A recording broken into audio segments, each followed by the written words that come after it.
போக்கோல இருந்து entry level செக்மெண்ட்ல 7000 ரூபாய் price செக்மெண்ட்க்கு POCO C61 launch பண்ணிருக்காங்க. இந்த மொபைல் எப்படி இருக்கு பாத்துருவோமா? முதல்ல பாக்ஸ் கண்டென்ட் பார்த்துருவோம். போக்கோ உங்களோட என்ட்ரி லெவல் செக்மெண்டோட பாக்ஸ் அப்படின்னாலே கொஞ்சம் மொக்கையாக தான் டிசைன் பண்ணுறாங்க.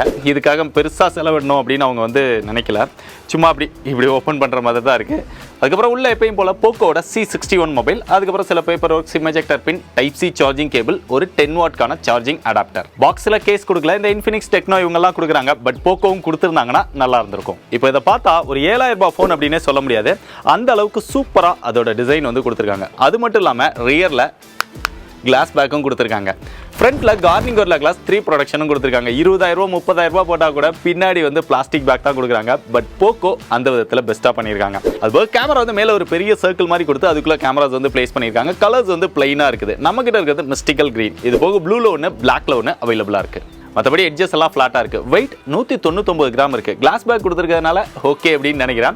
அது போக திக்னஸ் அப்படின்னு பார்த்தா 8.3 mm கொடுத்துருக்காங்க. பட்ஜெட் செக்மெண்ட்ல இதோட டிசைன் நல்லாவே பண்ணியிருக்காங்க. பொதுவாக பட்ஜெட் செக்மெண்ட் அப்படின்னாலே மொபைலில் வரக்கூடிய ஒரு பிரச்சனை என்னன்னா பெர்ஃபார்மன்ஸில் பெரிய அளவில் இருக்காது. ஏன்னா மொபைல் இதாகும். ஸோ அதுக்காக இங்கே என்ன கொடுத்துருக்காங்க அப்படின்னு பார்த்தோன்னா இங்கே மீடியாடெக் ஹீலியோ G36 அப்படிங்கிற ஒரு ப்ராசர் கொடுத்துருக்காங்க. இது கொஞ்சம் இல்லை ரொம்பவே ஓல்டான ப்ராசர் தான். பெரிய அளவில் பெர்ஃபார்மன்ஸ்லாம் எதிர்பார்க்காதீங்க. ஒரு நார்மலான ஸ்லோ யூசருக்கு தேவையான பெர்ஃபார்மன்ஸ் தான் இருக்கும். ஒரு ஆப் ஓப்பன் பண்ணீங்க அப்படின்னா கூட கொஞ்சம் ஸ்லோவாக தான் ஓப்பன் ஆகும். அது மட்டும் இல்லாமல் இதில் LPDDR 4X type RAM use பண்ணியிருக்காங்க. eMMC 5.1 கொடுத்துருக்காங்க.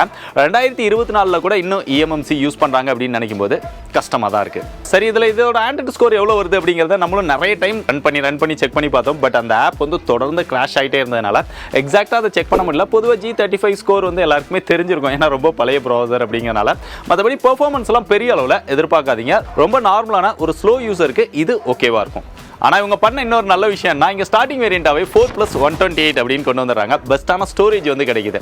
அதே மாதிரி 6+128 அப்படின்னு இன்னொரு வேரியண்ட்டும் இருக்குது. பெர்ஃபார்மன்ஸ்க்கு தகுந்த மாதிரியே இங்கே பேட்டரி அப்படின்னு பார்த்தா எப்பயும் போல 5000 mAh பேட்டரி கெபாசிட்டி கொடுத்துருக்காங்க.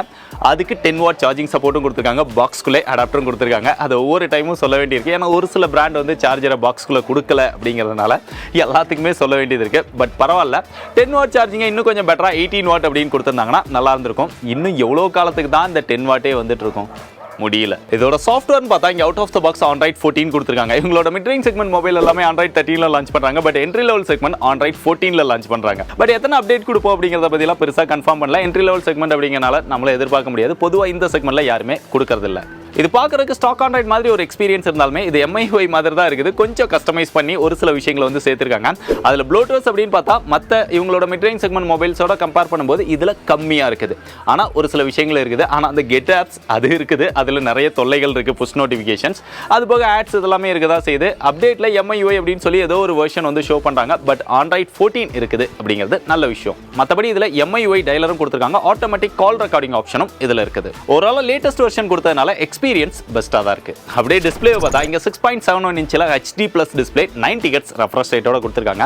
பட் இந்த டிஸ்பிளே வாட்டர் டாப் நாட்ச் ஸ்டைலில் தான் கொண்டு வந்திருக்காங்க. இதுக்கு பதிலாக பஞ்ச் ஹோலாக கொண்டு வந்திருந்தாங்க அப்படின்னா இன்னுமே மாஸாக இருந்திருக்கும். மற்றபடி பெசல்ஸ் எல்லாமே ரொம்பவே அதிகமாக தான் இருக்குது. கிட்டத்தட்ட ஒரு 89% screen to body ratio achieve பண்ணியிருக்காங்க. டிஸ்பிளேயோட எக்ஸ்பீரியன்ஸ் நல்லா இருக்குது. பார்க்குறதுக்கு யூஸ் பண்ணுறதுக்கு இந்த செக்மெண்ட்டில் ஓகே. மற்றபடி இதோட பீக் பிரைட்னஸாக 500 nits கொடுத்துருக்காங்க. இண்டோரில் யூஸ் பண்ணும்போது ஓகேவா இருக்கும். பட் டைரக்ட் சன்லைட்டில் அந்த அளவுக்கு பிரைட்டரான டிஸ்பிளேவா இருக்காது. மற்றபடி Wi-Fi 5 ப்ளூடூத் வெர்ஷன் 5.4 கொடுத்துருக்காங்க. சவுண்ட் எக்ஸ்பீரியன்ஸ்க்காக சிங்கிள் ஸ்பீக்கர் தான், அதுவும் இயர் பீஸ்ல தான் வருது. அதோட எக்ஸ்பீரியன்ஸ் ஓரளவு டீசெண்டாக தான் இருக்கு. பாட்டம்ல மைக்கும் சார்ஜிங் போர்ட் மட்டும் தான் இருக்கு. ஆனால் fingerprint sensor side mount fingerprint சென்சாராக கொடுத்துட்டாங்க. அது கொஞ்சம் பரவாயில்ல. ஃபேஸ் அன்லாக்கும் இருக்கு. ஆனால் இதோட பெரிய பிளஸ் என்ன, இங்க டிஸ்பிளேக்கு கார்னிங் ஒரு கிளாஸ் 3 ப்ரொடக்ஷன் கொடுத்துருக்காங்க.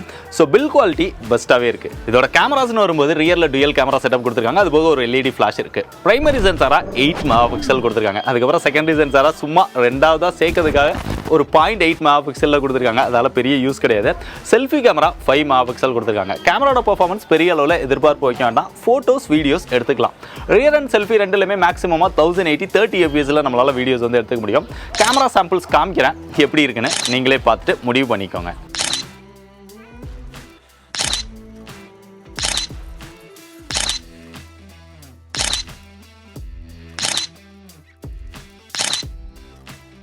இதோட சிம் ஸ்லாட் அப்படின்னு பார்த்தா 2 சிம் டெடிகேட்டட் SD கார்டு ஸ்லாட்டும் போட்டுக்கலாம். 2 சிம்மே 4G சப்போர்ட் பண்ணும். இது ஒரு 4G மொபைல் தான், 5Gலாம் கிடையாது. SD கார்டு மேக்ஸிமமா 1 TB வரைக்கும் போட்டுக்கலாம். கடைசியா அதோட பிரைஸ். இதுல 2 வேரியன்ட் வந்து லான்ச் பண்ணிருக்காங்க. 4+128, 6+128. அது போக விர்ச்சுவல் RAM இருக்கு. அதை யூஸ் பண்ணீங்க அப்படின்னா up to 6GB RAM வரைக்கும் யூஸ் பண்ணிக்கலாம். அதால பெரிய அளவுல பெர்ஃபார்மன்ஸ்ல டிஃபரன்ஸ் இருக்காது. இருந்தாலும் இருக்கு அப்படிங்கறத தெரிஞ்சுக்கோங்க. 4+128 7000 ரூபாய் பிரைஸ் செக்மென்ட்க்கும் 6+128 8000 ரூபாய் பிரைஸ் செக்மென்ட்க்கும் லான்ச் பண்ணிருக்காங்க. அந்த பிரைஸ்க்கு பாக்கும்போது உங்களுக்கு பெஸ்டான பில் குவாலிட்டில லேட்டஸ்டா POCO பிராண்ட்ல இருந்து வேணும் அப்படின்னு நினைக்கிறவங்க மட்டும் செக் பண்ணி பாருங்க. பட் இதோட எக்ஸ்ட்ராவா ஒரு 500 ரூபாய் போட்டீங்க அப்படின்னா POCOட C65 பெட்டரா இருக்கும். இல்ல இதே பிரைஸ் செக்மென்ட்க்கே POCOட C55 பெஸ்டா இருக்கும்.